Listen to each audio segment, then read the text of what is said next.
Welcome to Sleepy Crimes. I am Anna, your host. Tonight, we drift into the shadows of Gerald Stano and the whispers that haunted the coast of Florida. It is the spring of 1980. Imagine the air in Daytona Beach. It is heavy, thick, with a salt spray that clings to your skin like a second layer of humid silk. The neon signs of the boardwalk flicker in soft shades of pink and blue, casting long, wavering reflections onto the wet pavement of Atlantic Avenue. The ocean is a rhythmic, low rumble in the background, a heartbeat that never stops, even when the city tries to sleep.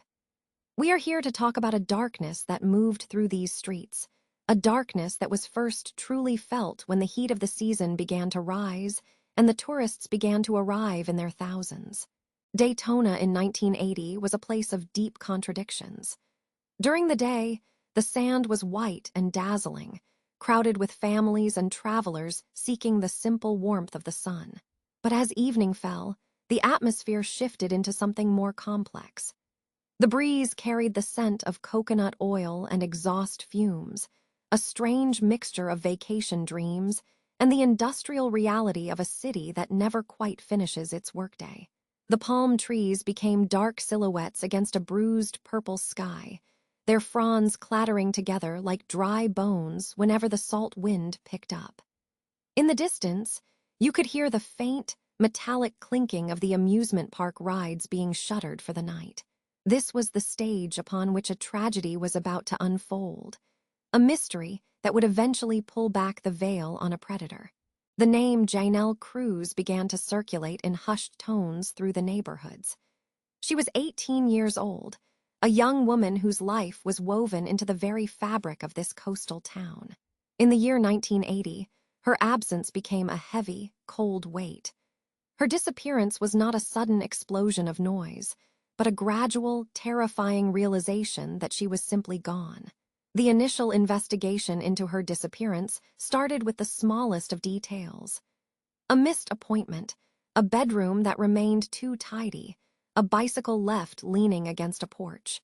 The police in Daytona were used to the ebb and flow of people, the tourists who came for the races and the crowds who left as quickly as they arrived. But Janelle was different.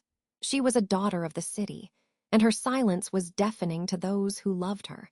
Search parties were organized, comprised of neighbors and strangers alike, all united by a sense of growing dread. They moved through the outskirts of the city, where the manicured lawns gave way to the wild, untamed Florida landscape. They carried flashlights that cut through the thick humidity, the beams dancing off the glossy leaves of the magnolias and the rough bark of the slash pines. The ground was soft and sandy, muffling their footsteps as they pushed through the thick undergrowth. They called her name into the darkness, but the only response was the chirping of crickets and the occasional rustle of a nocturnal animal. The air was thick with the smell of damp earth and decaying vegetation, a scent that seemed to grow more pungent as they moved further away from the safety of the flickering streetlights. It was in the month of May, in the year 1980, that the search finally came to a tragic end. In a patch of dense, tangled brush where the saw palmettos grow thick and sharp, the discovery was made. The air in that part of the woods was eerily still, shielded from the cooling ocean breeze by the dense canopy of ancient oaks draped in Spanish moss. The light filtered through the leaves in jagged, golden shards, illuminating the forest floor in a way that felt both beautiful and terrible. There, hidden beneath the ferns, the remains of Janelle Cruz were found. The scene was one of profound, tragic stillness. The forensic teams arrived, their boots crunching on the dried leaves as they set up their equipment. They moved with a slow, deliberate grace, afraid to disturb the silence that had settled over the site. Among the investigators who stood in that humid thicket was a man named Paul Crow. He was a detective who understood the language of the streets, a man who knew that every city has its secrets. As he looked at the evidence before him, he felt the first stirrings of a suspicion that this was not an isolated incident. There were no obvious clues at first, no fingerprints left on the damp soil, no discarded weapons. But Crow had a memory for patterns, and the way this scene was constructed felt familiar, like a half-remembered nightmare. He began to look back through the cold cases, the files that had been gathering dust in the basement of the station. He saw the names of other women who had disappeared over the previous decade, each one a whisper that had gone unheard for far too long. The 1980 discovery of Janelle Cruz was the catalyst that brought these disparate threads together. It was the moment the investigation shifted from a missing persons case to the hunt for a serial killer. As the search for the perpetrator intensified, the focus shifted to the people who moved through the city unnoticed. The short-order cooks, the mechanics, the men who worked the late shifts in the diners along the highway. One name kept appearing in the margins of the files: Gerald Stano. He was a man who looked ordinary, a man you might pass in the street without a second thought. But the unraveling had begun, and the whispers of Daytona were finally being heard. The journey into the shadows of Gerald Stano has started, and the truth is waiting to be found in the silence between the waves. Close your eyes and breathe deeply. The story of Gerald Stano does not begin with a shadow in an alleyway or a scream in the night. It begins in the sterile, yet strangely neglected corners of a room in Schenectady, New York. On September 12, 1951, a boy was born as Paul Zeininger. His biological mother, a nurse, chose to look away from his needs.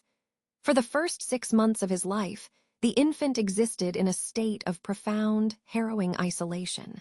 When the authorities stepped in, they found a child who was skeletal, functioning on what doctors described as an animalistic level, left to languish in his own filth. The neglect was so severe that local officials initially deemed him unadoptable, fearing the psychological damage was absolute. A dark foundation was laid, but fate offered a reprieve through Norma and Eugene Stano. Norma, a social worker and nurse, saw a spark in the hollow-eyed infant. She and her husband, Eugene, a corporate manager, took the boy in when he was 6 months old. They gave him a new name and a clean slate: Gerald Eugene Stano. In their suburban home, the Stanos provided love, stability, and the quiet comfort of middle-class life. Yet, beneath the surface of this newly polished existence, the echoes of those first months of starvation remained. Even as Gerald grew physically stronger under Norma's care, a fundamental fracture had formed in his psyche. The transition from a neglected waif to a cherished son was supposed to heal him. But as the 1950s turned into the 60s, the cracks began to show in small, unsettling ways. Childhood for Gerald was marked by a persistent sense of failure. While other children found their footing in sports and social cliques, Gerald was often adrift. One of the most enduring marks of his inner turmoil was enuresis, a chronic bedwetting that followed him well into his preteen years. It was a source of deep, private shame, a physical manifestation of an anxiety he could not articulate. In the classroom, the world was equally unkind. His grades hovered at the level of CS and DS as he struggled to grasp fundamentals that seemed natural to his peers. He was eventually noted for a low intelligence quotient, around 71, which placed him on the fringes of the system. The only place he found a flicker of light was in music class, where melodies offered a temporary refuge. In 1967, when Gerald was 16, the family moved to Norristown, Pennsylvania. His parents hoped a change of scenery might reset the trajectory of their troubled son, but the rolling hills and quiet streets of Pennsylvania only served as a new backdrop for old patterns. Gerald was a tall, gangly youth with a peculiar, awkward gait that made him an easy target for bullies. He was intensely lonely, an outsider who watched the world through a glass barrier. He felt a particular sting from the girls at school, who often made him the butt of their jokes. This social rejection brewed a quiet, simmering resentment. Instead of reaching out, Gerald withdrew into compulsive lying. He began to craft elaborate stories to puff himself up, desperately trying to construct a persona that the world might respect. The lying soon escalated into tangible acts of defiance. At age 14 and 15, the local police began to know his name. There was an arrest for pulling a false fire alarm, a frantic, loud bid for attention that disrupted the peace. Later, he was caught throwing rocks from a highway overpass at the cars rushing by below, a dangerous game that hinted at a growing disconnect from others. His parents, desperate to curb this behavior, enrolled him in a military school. They hoped the rigid discipline and masculine structure would forge a man out of the fractured boy. But the experiment failed. Instead of learning honor, Gerald learned to navigate the shadows, becoming a petty thief who stole money and trinkets from his fellow students, further isolating himself from any chance of true, healthy brotherhood. By his late teens, Gerald's desperation for validation took a truly bizarre turn. While on the track team, his desire to be a winner became so warped that he began stealing money from his father's wallet. He didn't use the cash for training. Instead, he used it to bribe his teammates. He paid the other runners to finish behind him, purchasing the hollow sensation of a victory he had not earned. It was a pathetic display of his reality. A boy so convinced of his worthlessness that he believed success could only be bought. He would not graduate high school until the age of 21, a final milestone that marked the end of a childhood defined by neglect and shame. The stage was set, and the shadows were lengthening. The transition from the cool, damp hills of Pennsylvania to the heavy, salt-thickened air of Florida was more than just a change in climate for Gerald. It was a shift in the very fabric of his reality. In the early 1970s, his parents, seeking a fresh start and perhaps a way to anchor their drifting son, moved the family to the coastal town of Ormond Beach. Imagine the Florida of that era. It was a land of sprawling orange groves, sun-bleached billboards, and the constant, rhythmic hum of cicadas that seemed to vibrate in the humid evening air. For Gerald, now in his early 20s, the change of scenery did little to quiet the internal friction that had defined his youth. He was a man of medium build, often described as unremarkable, the kind of face that dissolved into a crowd the moment you looked away. But beneath that veneer of the ordinary, the resentment he had carried since his school days was beginning to solidify into something much sharper and far more dangerous. The Sunshine State, with its endless horizons and winding coastal roads, offered a new kind of canvas for the darkness he had been nurturing. His daily life revolved around the mundane rhythms of blue-collar labor. He found work at a gas station along the busy corridor of United States Highway 1, a place where the air always tasted of leaded gasoline and hot rubber. Picture the scene: the midday sun beating down on the cracked concrete, the heat rising in shimmering waves from the pumps. Gerald spent his hours in a grease-stained uniform, moving between cars, his hands often blackened by oil and grime. There is a specific kind of invisibility that comes with such a job. To the tourists passing through on their way to the beaches, he was merely a fixture of the landscape, a silent provider of fuel and air. He watched them from behind the glass of the station office, the happy families, the young couples, and the lone women traveling toward the coast.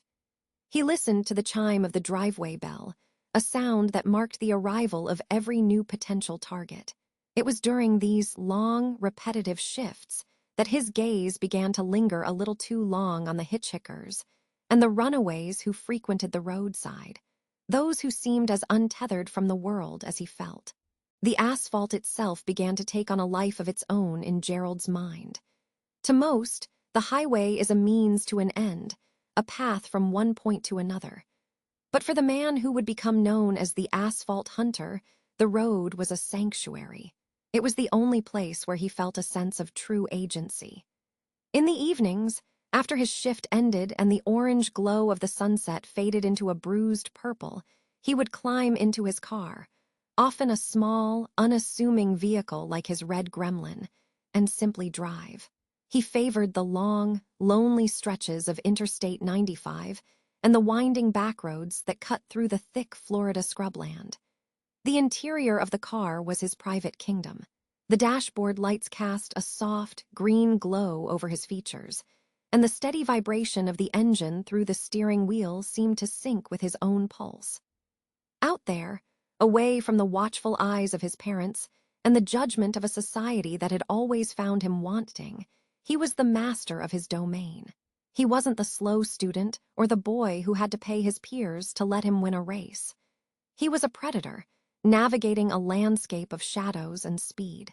The year 1973 marked a chilling escalation in his behavior.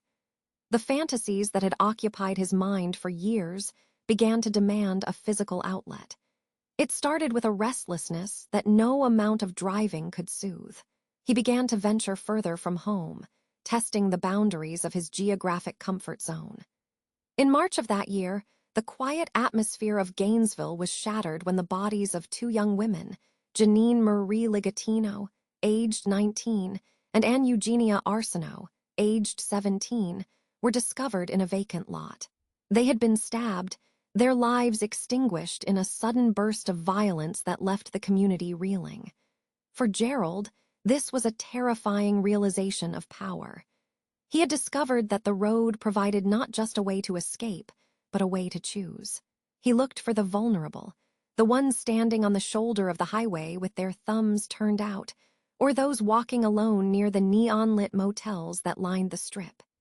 He understood the psychology of the hitchhiker, the desperation, the misplaced trust in a stranger's smile, and he used it as a key to unlock the doors of his own dark impulses. As the months rolled on into the sweltering summer of 1973, Gerald's confidence grew. He was learning how to blend in, how to project a sense of harmlessness that masked the predator beneath. He held various jobs, sometimes as a cook, sometimes as a waiter, but he could never stay in one place for long. He was often fired for tardiness or for small thefts, a pattern of instability that mirrored the chaos growing inside him. Every time he lost a job, he returned to the asphalt. The highway was the only employer that never turned him away. He began to see the women he encountered not as individuals with lives and dreams, but as obstacles or trophies in a game only he was playing. In September of that same year, 16-year-old Barbara Ann Bauer disappeared from a shopping mall in Holly Hill. Her body would later be found in a remote area, another victim of the man who found his strength in the silence of the woods and the anonymity of the road. The texture of his life was now defined by these moments of extreme contrast. The mundane drudgery of the gas station by day, and the cold, calculated hunt by night. By the time 1974 arrived, the pattern was firmly established. The stretches of road between Daytona Beach and the surrounding counties had become a graveyard of secrets. Gerald had mastered the art of the pickup, often using his car as a trap. He would offer a ride, a cigarette, or simply a moment of conversation to a weary traveler. In January of that year, 17-year-old Kathy Lee Scharf was hitchhiking near Port Orange, trying to find her way home. She never arrived. Her body was found weeks later by hunters in a wildlife refuge near Titusville. The details of these crimes were consistent. A sudden turn into a secluded area, a knife or a strong grip, and a quick disposal of the body in a place where the Florida undergrowth would quickly swallow the evidence. Gerald would then return to his car, clean the interior with a meticulous, almost ritualistic care, and drive back into the neon lights of the city. He would go roller skating or grab a late-night meal, successfully compartmentalizing the horror he had just unleashed. To the rest of the world, he was just another blue-collar worker drifting through the Florida heat, but the asphalt knew better. It carried the weight of his passage, a dark thread weaving through the Sunshine State, 1 mile at a time. The highways of Florida in the mid-1970s were like long, unspooling ribbons of asphalt that cut through a landscape of dense, saw palmetto and ancient, moss-draped oaks. As the humidity hung heavy and thick over the lowlands, the stretches of Interstate 95 and Interstate 4 became more than just transit routes. They became the quiet witnesses to a predatory cycle that was beginning to accelerate with a chilling, rhythmic precision. Between 1974 and 1976, the geography of Central Florida was being subtly mapped out by a series of tragedies, each one linked by the same shimmering heat and the same lonely stretches of road. To the casual observer, the traffic moved with a steady, mindless drone, but beneath that surface, a specific and lethal pattern was taking root in the sandy soil of Volusia and Brevard counties. The year 1974 began with a somber discovery that would set the tone for the months to follow. In the crisp, salt-tinged air of January, a 17-year-old girl named Kathy Lee Scharf went missing from Port Orange. She had been hitchhiking, a common and often necessary way to get around in an era when the road felt like a community space. Her body was eventually discovered by hunters in the Merritt Island National Wildlife Refuge, a place where the world feels primitive and untouched. The silence of the refuge was broken by the realization that she had been both stabbed and strangled. It was a brutal juxtaposition to the natural beauty of the Florida scrub, and it marked a deepening of the darkness that Gerald Stano was trailing behind him. The geography of his crimes was expanding, moving from the busy streets of Daytona into the secluded, swampy edges of the state. As the calendar turned to 1975, the predator's movements became even more defined.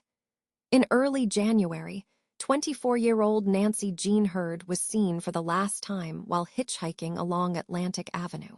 This stretch of road, usually bustling with tourists and the scent of salt spray, felt different in the dead of night when the streetlights flickered with a lonely, orange glow. Her remains were later found near Bulow Creek Road, just north of Ormond Beach. The location was significant, a quiet, wooded area where the trees grow close together, shielding the ground from the prying eyes of the highway. When investigators found her, they noticed a detail that would eventually become a haunting signature. Her body had been posed and carefully covered with tree branches and palm fronds. This was not just a disposal of evidence. It was a ritualistic act of concealment that suggested a deep, disturbed intimacy with the forest floor. The pattern continued into the sweltering summer of 1975. In July, 16-year-old Linda Ann Hamilton, an out-of-town visitor from Massachusetts, vanished after walking down that same Atlantic Avenue. The beach, which should have been a place of joy and vacation memories, became the site of a grim search. Her body was later discovered buried in the shifting sands of New Smyrna Beach, near the ancient Indian mounds of Turtle Mound State Park. The heat of that July was oppressive, the kind of heat that makes the air shimmer and the light feel heavy. Stano was moving with a terrifying ease between the beaches and the inland forests, using the vast network of state roads to weave a web that caught young women who were simply trying to find their way home or to a friend's house. Each crime was a variation on a theme: the offer of a ride, the false sense of security in a muscle car, and the sudden, violent shift in the atmosphere. By 1976, the consistency of the crimes had earned the unknown killer a whisper of a nickname among those who followed the growing list of the missing: the Timber Trail Killer. The nickname reflected the recurring discovery of victims in the wooded outskirts, often hidden beneath the very foliage that defined the Florida landscape. In May of 1976, 18-year-old Ramona Cheryl Neal, a visitor from Georgia, was found in Tomoka State Park. She had been wearing a blue and white bikini, a symbol of a summer day cut short by unimaginable violence. Like the others, she had been concealed with branches, tucked away into the shadows of the park's dense canopy. The sight of the dry, brittle palm fronds covering the young woman's remains was a visual echo of the crimes that had come before, a sign that the perpetrator was returning to the same psychological well time and time again. The commonalities between these victims were as striking as they were heartbreaking. Most were young, often between the ages of 16 and 25, and almost all were caught in moments of transition, walking home from work, hitchhiking to a neighboring town, or enjoying a rare day off at the beach. Stano looked for the solitary figure, the one standing by the guardrail or walking along the shoulder of the interstate.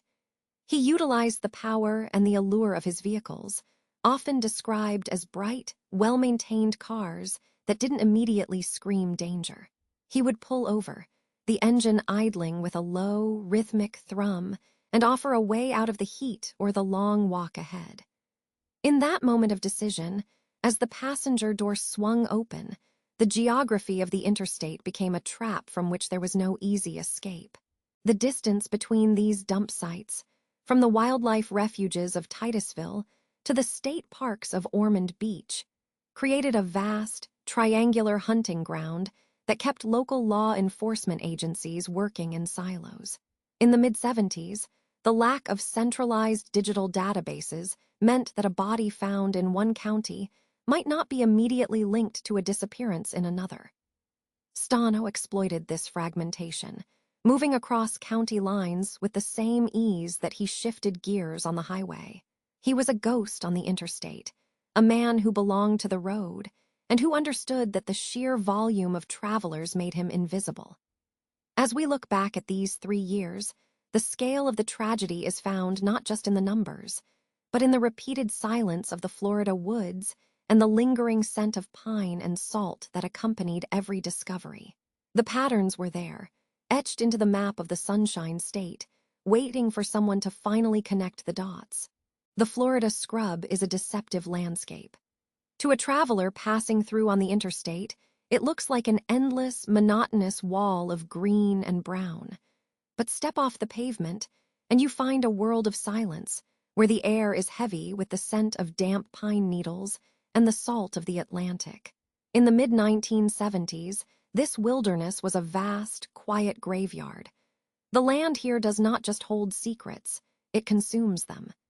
The heat, the humidity, and the shifting sands of the coastline act together like a slow-moving tide, pulling everything back into the earth. For Gerald Stano, these remote patches of woods and marshland were not just dumping grounds. They were safe havens where he believed his crimes would be erased by the elements. He chose places like the Merritt Island National Wildlife Refuge and the thickets north of Ormond Beach, because he knew that in the tangled roots of the palmettos, a body could remain hidden for an eternity. Consider the discovery of Kathy Lee Scharf in January of 1974. She was a 17-year-old girl who had simply been trying to find a ride, a common enough occurrence in an era before the dangers of the road were fully understood. Her remains were found by hunters deep within the wildlife refuge near Titusville. By the time she was located, the Florida environment had already begun its work. Forensic science in the 1970s was a far cry from the high-technology world we know today. Investigators were forced to rely on skeletal remains and dental records, sifting through the sandy soil for any shred of evidence that had survived the insects and the rain. There were no DNA databases to consult, no digital fingerprints to scan. There was only the quiet, painstaking labor of men in uniform, standing under the hot sun, trying to piece together a life from fragments of bone and weathered fabric. The difficulty of these cases was compounded by a chilling ritual that Stano practiced. When he left a victim in the woods, he often carefully posed the body and covered it with palm fronds or tree branches. We see this pattern with Nancy Jean Hurd, whose body was discovered near Bulow Creek Road in early 1975. She had been strangled and then hidden beneath a makeshift shroud of greenery. This act of covering the victims wasn't just about concealment. It felt like a dark signature, a way of tucking them away from the world. For the detectives, this detail was a small flicker of a connection, but in those days, information moved slowly. A discovery in Volusia County might remain a local mystery, never reaching the ears of investigators just 20 miles away in Brevard. Each jurisdiction was an island, and Stano was a shark swimming freely between them, crossing county lines as easily as one might cross a street. This jurisdictional isolation was Stano's greatest ally. In the 1970s and early 1980s, there was no centralized system to track missing persons or unsolved homicides across state lines. A detective in Daytona Beach would have no reason to suspect that the Jane Doe found in a drainage ditch near the airport was linked to a disappearance in New Jersey or Pennsylvania. Stano was a master of the mundane, a man who worked as a short-order cook and drove an unremarkable red car. He moved through these small towns unnoticed, blending into the background of everyday life. He once told investigators that he had to pace himself, a cold and calculated admission that suggested he viewed his killings as a rhythmic part of his existence. To the police, however, these were not a sequence. They were a series of tragic, isolated events that seemed to have no center and no author. The forensic silence was perhaps most profound in the case of the young woman found in the wooded median of Interstate 95 in November of 1980. For over 40 years, she was known only as a Jane Doe. Highway workers stumbled upon her skeletal remains near the border of Volusia and Brevard counties, a location that perfectly illustrated the gap between police territories. Stano eventually confessed to her murder, claiming he had met her at a bar on Main Street, but without a name for the victim, the case remained a ghost in the files. It wasn't until 2024, through the modern miracle of genetic genealogy, that she was finally identified as Pamela K. Whitman. For 4 decades, the tide of time had kept her identity submerged, a testament to how effectively Stano utilized the vast, empty spaces of the Florida landscape to mask the scale of his depravity. As the years rolled on, the frustration within the various police departments grew. They knew they were looking at something terrible, but the sheer distance between the dump sites made it nearly impossible to build a cohesive case. From the quiet marshes of New Smyrna Beach to the remote state parks, the evidence was being washed away by the seasons. The detectives were essentially trying to catch a shadow that only appeared in the periphery of their vision. They had bits of clothing, a few witness accounts of a man in a red car, and a growing list of names of girls who never came home. But the connective tissue, the physical proof that would tie one man to 41 different lives, remained out of reach, buried deep in the Florida scrub. The investigation was stalled, waiting for a single mistake, a single survivor who could finally pull the predator out of the trees and into the light. The air in Daytona Beach during the month of April, 1980, was thick with the scent of salt water and the underlying humidity of a Florida spring. It was a time of transition, where the coolness of the night fought against the lingering heat of the pavement. For years, a shadow had been moving through these streets, a presence that was felt but never quite seen clearly. The investigators had been chasing ghosts, looking for a pattern in the chaos of missing women and cold discoveries. But on this particular night, the rhythm of that long, dark dance was about to falter. The neon signs of the boardwalk flickered in shades of pink and electric blue, casting long, wavering shadows across the sand. It was a night like any other, a hum of activity that masked the danger lurking in the quiet corners of the shoreline. A young woman named Donna stood near the edge of the light, her eyes scanning the passing cars. She was looking for a way to survive the evening, unaware that she was about to cross paths with a man whose internal world was a fractured landscape of resentment. A car slowed down, its engine emitting a low, steady thrum against the damp asphalt. It was a modest vehicle, a blue Chevrolet that didn't look out of place in Volusia County. The man behind the wheel, Gerald Stano, appeared entirely unremarkable. He had a face that blended into a crowd, not quite handsome, just a person existing in the periphery of the world. He spoke with a quiet, almost gentle voice, inviting her into the small, enclosed space of the car. As the door clicked shut, the sounds of the outside world, the waves and the laughter faded away. Inside the motel room where they eventually settled, the atmosphere changed with a sudden, chilling weight. The music, that internal symphony of control that Gerald had played for so long, reached a jarring crescendo. He was not looking for companionship. He was looking for a release of the pressure that had been building within him for many years. Donna felt the shift in his energy almost immediately. The quiet man was gone, replaced by someone cold and calculated. An argument flared up, a spark of anger over a simple detail, and then the violence began. He produced a knife, the blade catching the dim light of the room. He struck her repeatedly, a frenzy of motion that seemed to come from a deep, bottomless well of hatred. He left her there, believing he had finished his work, and stepped back into the night. But Donna was stronger than he knew. Despite being stabbed 30 times, she managed to pull herself from the floor, her spirit refusing to yield to the darkness. She escaped the room, her breath coming in ragged gasps as she reached for help. In the following days, she became the key that would finally unlock the cell door for a monster. She provided the police with a description that was sharp and unwavering. She knew her attacker. She had seen his face clearly in the moments before the world turned red. The investigators, who had been struggling with a lack of physical evidence for so long, finally had a name and a face. The invisible man was suddenly visible, caught in the harsh glare of a victim's bravery. The police began to watch, wait, and move in for the final encounter. On the 1st of April, 1980, the hunt reached its conclusion. Officer James Gadbury was the one who spotted the man who fit the description. There was no grand chase, no cinematic confrontation. It was a quiet moment of accountability. Gerald was pulled from his normal life, his arms forced behind his back as the cold steel of handcuffs clicked into place around his wrists. It was a sound he had likely never expected to hear. For years, he had operated with a sense of total invisibility, believing he was smarter than those who hunted him.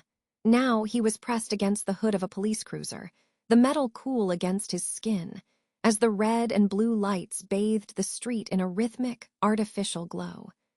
The long string of hidden crimes he had celebrated in his own mind had come to a halt.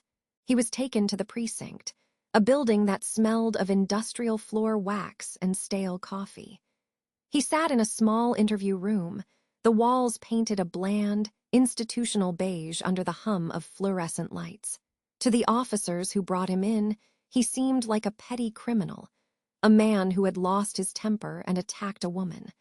They did not yet know the scale of the horror he carried within. But there was one man, Detective Paul Crow, who looked at the paperwork and felt a deep prickle of intuition. Crow had been following the cases of missing women for a long time. He saw something in Gerald's eyes, a strange mixture of arrogance and fragility. As the two men sat across from each other in the quiet hours of the morning, the music had truly stopped for Gerald Stano. The room was a small, windowless sanctuary of forced intimacy, where the air hung heavy with the scent of stale tobacco and the faint, chemical tang of cleaning fluid. In the center sat a metal table, its surface scarred by years of restless hands and sliding coffee cups. Across from Gerald Stano sat Detective Paul Crow. Unlike the investigators who had come before him, Crow did not lean forward with a pointed finger or a raised voice. He did not loom over the smaller man in an attempt to intimidate. Instead, he sat back, his posture relaxed, almost as if he were settling in for a long conversation between old acquaintances. Outside, the Florida sun beat down on the pavement of 1980. But in here, the world was reduced to the soft hum of the air conditioner and the rhythmic ticking of a clock on the wall. Paul Crow understood something essential about the man sitting across from him. He knew that Gerald did not respond to force. He responded to belonging. He responded to the quiet, steady attention of a man who seemed, for the first time in Gerald's life, to truly listen. Crow's strategy was a masterpiece of patience, a slow-motion dance designed to lower defenses through the simple act of human connection. He brought Gerald snacks, small tokens of comfort that felt like gifts in the sterile environment of the precinct. There were cans of cold soda, the condensation slicking the metal, and bags of chips that crackled loudly in the silence. Crow would peel the plastic back slowly, offering the contents with a nod, turning the interrogation into a shared meal. He spoke about mundane things at first: the weather, the local news, the frustrations of daily life. He allowed the silence to stretch out comfortably, never rushing to fill the gaps. He wanted Gerald to feel that this room was a safe harbor, a place where the judgment of the outside world could not reach him. As the hours turned into days, a strange psychological bond began to knit the two men together. To Gerald, Crow wasn't just a detective. He was a witness to a secret life that had been buried for far too long. The psychological dynamic was delicate, built on a foundation of perceived respect. Gerald Stano had spent his life being overlooked, a man frequently described as milquetoast or unremarkable. But in the presence of Paul Crow, he felt significant. Crow treated the details of Gerald's life as matters of great importance, leaning in when Gerald spoke of his childhood or his frustrations with women. This was the art of the confession, the realization that a killer often wants to tell their story as much as the police want to hear it. They simply need the right audience. Crow became that audience, an empathetic ear that didn't flinch. He watched the way Gerald's fingers would twitch against the table, or the way his eyes would dart to the corners of the room when certain names were mentioned. The detective remained a calm, steady anchor, waiting for the moment when the pressure of the secrets became greater than the fear of the consequences. He knew that once the first stone was dislodged, the entire wall would eventually come crumbling down. The breakthrough didn't come with a shout, but with a sigh. It was late, the shadows in the room stretching long and thin across the linoleum floor. Crow had been asking about a young woman named Janie Quinn. He spoke her name softly, as if she were a mutual friend they had lost track of. He didn't accuse. He simply wondered aloud about what might have happened to her back in March of 1980. He watched as Gerald took a long sip of his drink, his throat moving as he swallowed. The air in the room seemed to thin, the silence becoming so heavy it was almost audible. Then Gerald's voice, usually thin and reedy, took on a flat, monotonous quality. He began to describe a road, a dark stretch of pavement where the trees crowded in close. He spoke of the headlights cutting through the night and the way the girl had looked as she walked alone. It was a clinical recitation, devoid of heat or passion, yet filled with a terrifying level of detail. He remembered the color of her clothing, the sound of the gravel under his tires, and the specific way the moonlight hit the dashboard. As the first confession spilled out, Crow didn't reach for his handcuffs. He reached for a yellow legal pad and a pen. The scratching of the nib against the paper became the only sound in the room, a rhythmic pulse accompanying the dark narrative. Gerald seemed transformed as he spoke. The insignificance that had defined his public persona fell away, replaced by the chilling authority of someone who held the power of life and death in his memories. He wasn't just Gerald Stano anymore. He was a chronicler of shadows. He told Crow about the others, a list that began to grow with every passing hour. He spoke of young women in Florida and New Jersey, describing their final moments with a detached curiosity that made the hair on the back of the detective's neck stand up. Yet Crow kept his face a mask of calm. He knew that any sign of disgust or horror might break the spell. He had to remain the friend, the confidant, the keeper of the record. The art of the confession required him to walk beside a monster through the darkest corridors of his mind, holding the light steady so that every detail could be seen and recorded for the world to eventually face. By the time the sun began to rise on the following morning, the legal pad was filled with page after page of cramped handwriting. The first confession had acted like a key in a rusted lock, turning with a grinding effort before finally swinging wide. Gerald seemed exhausted, yet strangely relieved, as if the weight of 41 potential secrets had been replaced by the simpler weight of a singular truth. Paul Crow sat back, his eyes tired but sharp. He looked at the man across from him, a man who appeared so ordinary, so small in the growing morning light. The rapport they had built was a bridge made of paper and soda cans, but it had held long enough to cross into the territory of the unthinkable. The interrogation was far from over. In fact, it was only the beginning of a years-long journey through a landscape of loss. But in that moment, the silence of the room was different. It was no longer the silence of the unknown. It was the heavy, somber silence of the documented, a quiet that would eventually echo through courtrooms and prison cells for decades to come. The dance between the hunter and the hunted had shifted, and the truth, in all its cold and jagged glory, was finally out in the open air. The fluorescent lights of the interrogation room were replaced by the unforgiving heat of the Florida sun as the motorcade began its slow, grim procession. Gerald Stano sat in the back of the unmarked cruiser, his hands cuffed but his demeanor strangely placid, almost like a tour guide preparing to showcase his life's dark handiwork. Detective Paul Crowe sat beside him, a notebook ready, his eyes scanning the horizon as they drove toward the outskirts of Port Orange. The air was thick with the scent of damp earth and salt, the kind of heavy atmosphere that clings to the skin in the early 1980s. They turned off the main asphalt onto a dusty track, the tires crunching over sun-bleached shells and dry pine needles. Stano pointed a finger, directed by a memory that seemed eerily sharp given the passage of years. He spoke of a girl from 1973, his voice a low drone against the hum of the air conditioner, leading them into the shadows of the scrubland. As they stepped out into the brush, the silence of the woods felt heavy, a physical weight pressing down on the search party. This was not the Florida of postcards. It was a tangled wilderness of saw palmetto and spindly oaks draped in gray Spanish moss. Stano led them deep into the thicket, his gait steady despite the restraints.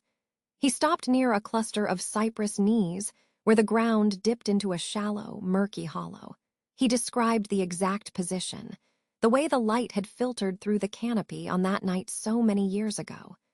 The forensic team moved in with their small trowels and brushes, working with a deliberate, rhythmic slowness. The sound of metal scraping against sandy soil was the only noise for a long time. Then, there was a sharp intake of breath from one of the technicians. A fragment of faded fabric, perhaps once a summer dress, emerged from the dirt, followed by the undeniable, pale curve of a bone hidden for nearly a decade. They moved from site to site like a traveling funeral, tracing a path that spanned counties and coastlines. Each location held its own specific ghost. In Daytona Beach, they stood near a drainage ditch that had been reclaimed by weeds and vines. Stano's recollections were chillingly technical. He did not speak of names or lives. He spoke of distances, of the strength of the struggle, and of the finality of the silence that followed. He seemed to find a bizarre sense of relief in the recovery, as if each piece of evidence unearthed was a weight lifted from his own conscience. The investigators watched him with a mixture of professional detachment and quiet horror.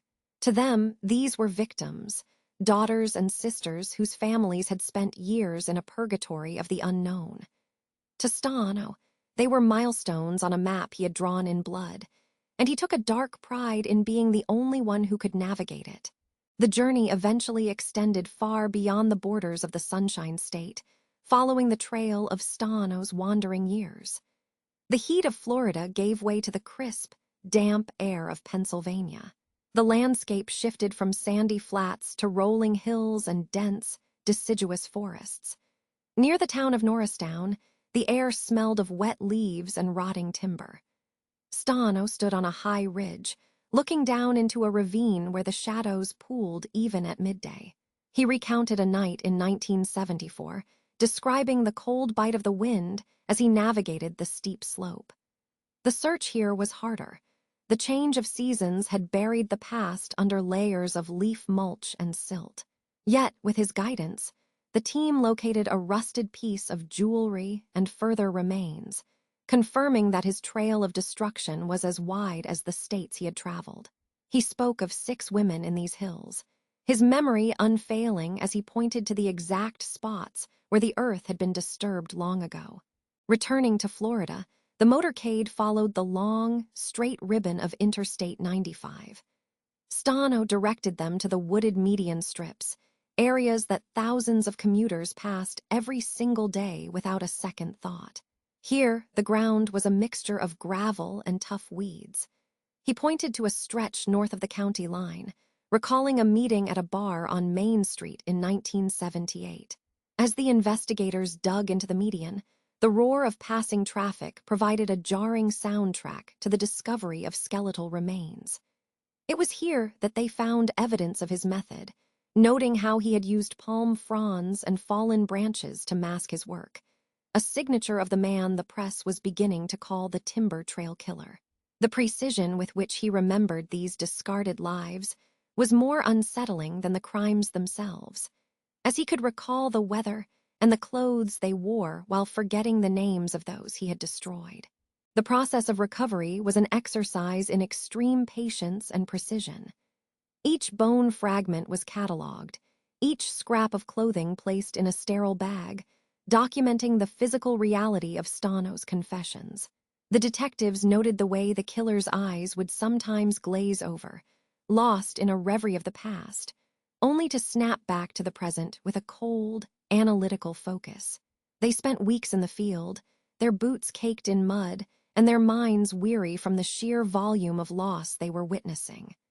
The legal pads that Paul Crowe carried were now full of hand-drawn maps and precise coordinates, a grid of death that covered 2 states and over a decade of time. The physical evidence was mounting into a mountain of proof, a tangible legacy of a predator who had operated in the light and the dark alike. Every small discovery, a button or a shoe, was a piece of a puzzle that was finally being completed after years of silence. By the time they reached the final site on the list, the exhaustion among the crew was palpable.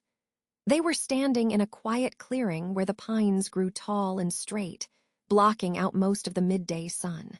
Stano stood still, his shadow long and thin on the forest floor. He had led them through the archives of his mind, through the physical locations of his darkest impulses, and now the circle was nearly complete. 41 lives had been accounted for, 41 stories given a final, tragic ending. As the last of the evidence was secured, and the caravan of vehicles prepared to head back to the station for the final time, the weight of the journey settled over everyone. The trail of 41 had been walked to its bitter end, leaving behind a legacy of sorrow and a quiet, somber closure for the families who had waited so very long in the dark. The maps were folded, the shovels were put away, and the long road back began as the sun dipped low behind the trees. The quiet of the Florida pine barrens eventually gave way to the heavy, sterile silence of the courtroom. As we move into the year 1981, the setting shifts from the damp earth and the rustling palmettos to the polished mahogany and the scent of lemon oil and old paper. The Volusia County Courthouse stood as a temple of order against the chaos that Gerald Stano had sown across the state for over a decade. Inside those walls, the air was always a few degrees cooler, a sharp contrast to the humid, heavy heat waiting just outside the heavy brass doors. You can almost hear the rhythmic ticking of the large clock on the back wall, each second a slow, deliberate heartbeat in a room where time seemed to stretch and stall. The light filtered through high, arched windows, casting long, dusty beams across the rows of benches where the public and the grieving gathered to witness the final reckoning. By September of 1981, the sheer volume of the legal proceedings was staggering. On the prosecution's table, the files were not mere folders, but thick, towering stacks of paper that threatened to spill over. Each page represented a life, a choice, and a tragedy. There were 41 confessions to navigate, a number so high it felt nearly impossible for the human mind to fully grasp. Imagine the sound of those pages turning, a dry, rhythmic rustle that filled the gaps between the lawyers' measured tones. The legal team had to organize a chaos of dates and locations spanning from the late 1960s through the end of the 1970s. It was a cartography of shadow, a map of every dark turn Stano had taken. The weight of these documents was physical, a heavy burden that seemed to press down on everyone in the room, making the simple act of breathing feel like a conscious effort. In the center of this storm sat Gerald Stano. He appeared remarkably small against the backdrop of such immense accusations. He wore his glasses, his hair combed neatly, looking more like a quiet clerk than a man who had admitted to ending dozens of lives. There was a profound stillness about him, a detachment that many found chilling. He did not lean forward in anticipation or shrink back in shame. He simply existed in the space, a void where one expected to find a monster. This lack of visible emotion only served to sharpen the pain of those sitting behind him. In the gallery, the families of the victims sat shoulder to shoulder. They were mothers, fathers, and siblings who had spent years wondering why the phone never rang or why a bedroom remained perpetually empty. They wore their Sunday best, their hands folded tightly in their laps, knuckles white from the strain of holding themselves together in the presence of the man who had stolen their peace. The proceedings on September 2nd, 1981, were particularly somber. A plea bargain had been reached to avoid the agonizing length of dozens of individual trials. The atmosphere was thick with a strange mixture of relief and renewed grief. As the names were read into the record, the courtroom became a roll call of the lost. Mary Carol Maher, Tony Van Haddix, Nancy Hurd. With each name, a fresh wave of emotion would ripple through the benches. You could hear the soft, muffled intake of breath, the occasional stifled sob that no amount of decorum could fully suppress. Stano admitted his guilt to these 3 specific murders as part of the agreement, but the true weight came from the reading of the other confessions. Name after name, detail after detail, the narrative of his crimes was laid bare. It was a marathon of sorrow, a slow procession of young women who were finally being acknowledged by the law, their stories etched into the permanent record of the court. The testimony from the families was the heart of the proceedings, though it was often too much for some to bear. We think of the parents of Kathy Scharf, a 17-year-old girl whose life was cut short years earlier. By the time the legal wheels had fully turned, the emotional exhaustion had reached a breaking point. Records show that some family members were so shattered by the process that they eventually reached a point where they could no longer find the strength to testify. The toll of reliving the disappearance, the discovery, and the details of the crime was a secondary trauma that the justice system struggled to mitigate. To look at the man responsible and speak of a daughter's laugh or a sister's dreams required a courage that is difficult to describe. The air in the courtroom felt thinner during these moments, as if the collective grief of the room was consuming all the oxygen, leaving only a heavy, ringing silence in its wake. Judge S. James Foxman presided over the bench with a gravity that matched the occasion. When the time came for sentencing in that initial 1981 hearing, he handed down 3 consecutive life terms. Each sentence carried a mandatory minimum of 25 years, ensuring that Stano would not see the outside of a prison cell for at least 75 years. It was a significant victory for the prosecution, but for the families, it was a complicated form of justice. While the bars would hold him, they could not return what was taken. As the judge's gavel finally struck the wood, the sound echoed sharply, a final punctuation mark on this chapter of the legal saga. The vibration seemed to linger in the floorboards. The people began to file out, their footsteps heavy on the tile, leaving behind the stacks of paper and the cold, empty chair where the defendant had sat, as the sun began to set over the courthouse, casting long, dark shadows across the steps. H. Ties, the hammer fell, sealing a fate that would span nearly 2 decades. The 1983 gavel strike marked the start of a long, static existence for Gerald Eugene Stano. As the iron gates of Florida State Prison at Ryford groaned shut, his world was reduced to a cell measuring 6 feet by 9 feet. The air inside the maximum security wing was thick with the scent of floor wax and old stone, a humid atmosphere that held the weight of many tragedies. Stano, once a predator in the shadows, was now just a number waiting for the electric chair. He was led down the corridor, the rhythmic clack of boots on concrete serving as the heartbeat of a world where time had effectively stopped.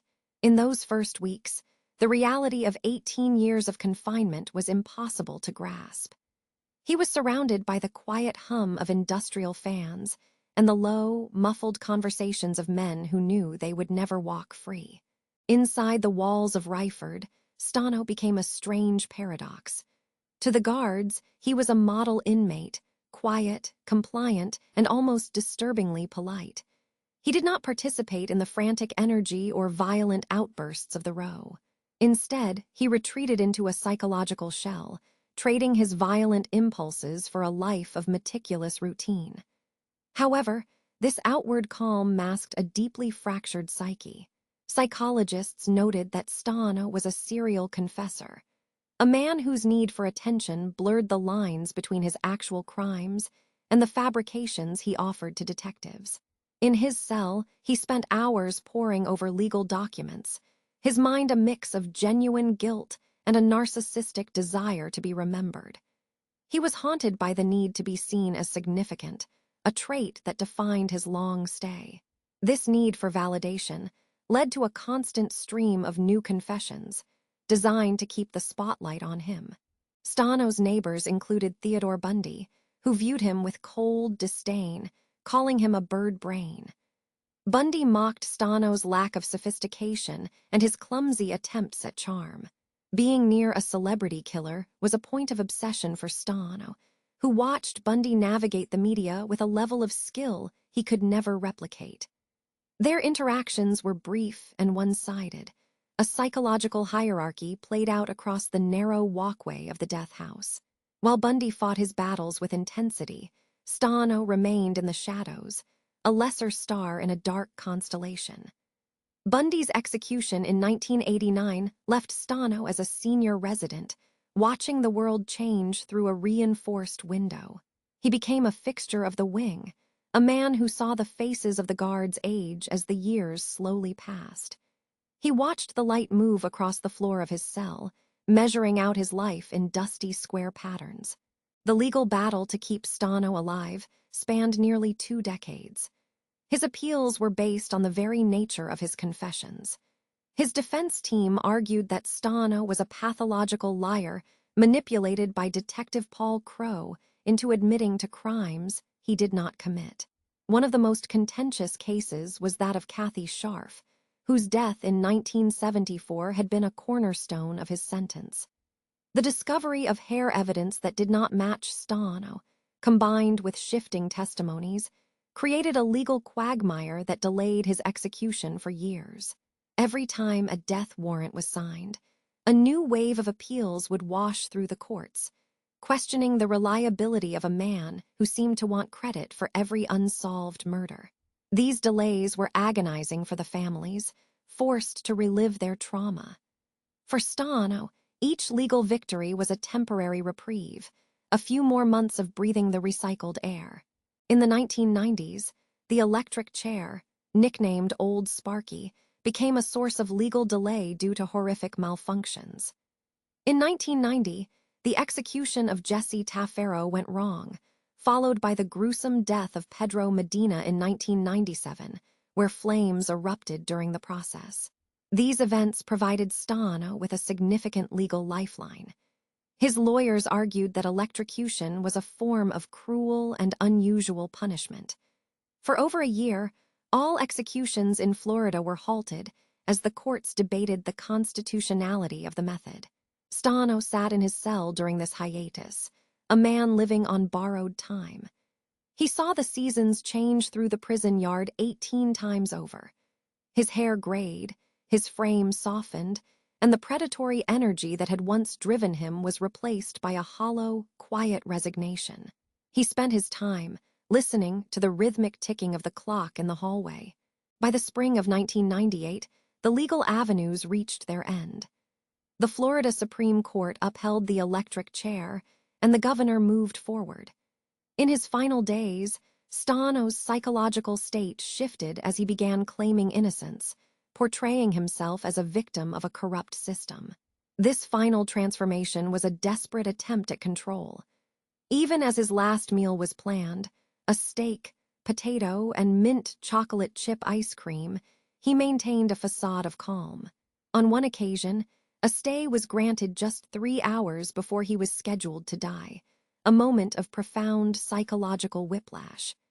But as the morning of March 23rd arrived, the shadows in his cell finally lengthened for the last time. The 18 years of waiting and lying had come to a close, leaving behind a legacy of unresolved questions and a path of silence that stretched across the entire state of Florida. The morning of March 23rd, 1998, was draped in the thick, clinging humidity that often defines the Florida landscape before the sun has fully claimed the sky. At the Florida State Prison in Stark, the atmosphere was one of heavy, weighted stillness. The sprawling complex, a fortress of concrete and steel, stood silent amidst the surrounding wetlands, where the low hum of insects provided the only soundtrack to the unfolding dawn. Inside the walls, the air was different, cooler, more sterile, and saturated with the peculiar energy of a day that would mark a definitive end. The long, pale corridors, illuminated by the hum of fluorescent lights, seemed to stretch into the distance, each polished floor tile reflecting a world that had narrowed down to a single, inevitable point in time. Every door that opened and closed did so with a deliberate, metallic finality. In the quiet of the death watch cell, a table was set for a final, solitary feast. It was a collection of flavors and textures that felt strangely ordinary against the backdrop of such a grave occasion. There was a Delmonico steak, seared and seasoned, its savory aroma filling the small room. Beside it sat a large baked potato, its skin rough and salty, filled with cool sour cream and a sprinkling of bacon bits. A fresh salad, topped with the sharp, pungent tang of blue cheese dressing, offered a crisp contrast to the warmth of the meal, accompanied by a serving of lima beans. For a final sweetness, there was a half-gallon of mint chocolate chip ice cream, the cold, refreshing cream melting slowly. To wash it down, 2 liters of soda stood nearby. Every bite was a lingering connection to the physical world, a slow ritual of consumption in a space where time was fast running out. The destination for this final walk was the execution chamber, a room that held the heavy weight of history within its 4 walls. At the center stood the chair, a sturdy piece of oak construction known colloquially as Old Sparky. It had been part of the prison for 75 years, a silent witness to the conclusion of many dark chapters. The wood was dark and polished by decades of use, and the leather straps, thick and supple, waited to perform their duty. The air in the chamber always felt a little thinner, charged with the phantom scent of ozone and the sterile cleanliness of a hospital. There was a profound gravity to the sight of it, a functional piece of machinery designed for a singular, somber purpose. The silence in the room was absolute, a void that seemed to swallow the sound of the guards' footsteps and the quiet breathing of those gathered to watch. As the clock neared 7 in the morning, the transition began. The man who had confessed to so many crimes was led into the room, his expression a mask of calm as he was strapped into the oak chair. He did not offer a grand confession or an apology to the families watching through the glass. Instead, he maintained his innocence one final time, claiming that his many confessions had been the result of pressure and manipulation by investigators. His voice was steady, a low murmur against the backdrop of the room's mechanical hum. He offered a small, brief smile toward his attorney, a final human gesture before the hood was lowered and the world was blocked out. The execution was efficient and without incident, a sharp contrast to the malfunctions of the past. At 7:13, the current was applied, and by 7:15, the silence returned to the room, heavier than before. The justice sought was primarily for Kathy Lee Scharf, a 17-year-old girl who had vanished while hitchhiking many years prior. Her story was just one thread in a vast, tangled web of tragedies. We think of the many others, Janine, Anne, Barbara, and Susan, whose lives were cut short along the sun-bleached highways and quiet wooded lots of the 1970s. For their families, the execution brought a different kind of silence, a quiet that was not empty, but full of the possibility of peace. The long years of uncertainty, of trials and appeals, had finally reached their conclusion. The weight that had rested on their shoulders for decades began to lift, replaced by the simple, enduring memory of the people they had lost. The darkness of the crimes no longer had the power to grow. It was now a part of the past, fixed and finished. Outside the prison, the Florida sun had finally broken through the mist, casting a warm, golden light over the landscape. The world continued its slow, rhythmic movement, indifferent to the finality that had occurred within the concrete walls. The case of the man who haunted the timber trails was over, the echoes of his confessions fading into the rustle of the palm fronds and the distant sound of the Atlantic surf. The details that once filled the headlines, the locations, the dates, the names of the missing, were now drifting away, settling like dust in the corners of history. In the stillness of the morning, there was a sense of a great, collective breath being released. The shadow had passed, and the light remained, steady and unwavering, offering a quiet sanctuary for those who had lived through the storm. As we leave these events behind, the world around you begins to soften. The light in your room is dim and comforting, the shadows long and gentle.